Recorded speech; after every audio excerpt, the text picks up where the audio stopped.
నాగుల చవితికున్న విశేషం ఏమిటంటే దానికి ఏదో సంస్కృత పూజా విధానం ఏమి ఉండదు. వీళ్ళందులో పాలు పోసేస్తారు, అక్కడ నిలబడి ఓ మాట చక్కగా పుట్టక పెడతారు, ఏదో అందులో గుడ్డు వేస్తారు, లేకపోతే చిమ్మిలి వేస్తారు, లేకపోతే చలివిడి వేస్తారు, లేకపోతే ఆవు పాలు పోస్తారు, ఆ పుట్ట చుట్టూ తిరుగుతారు, పిల్లా పాపలతో నమస్కారం చేస్తారు. పావుని పూజ చేసేటప్పుడు ప్రకటనంగా ఒక మాట అడుగుతారు పుట్ట దగ్గర నిలబడి.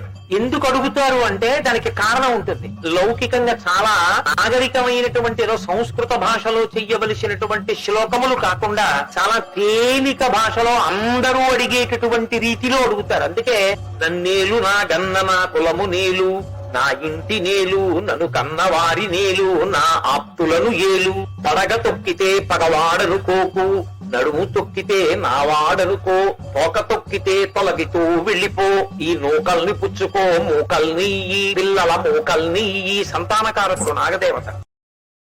Download ShareChat.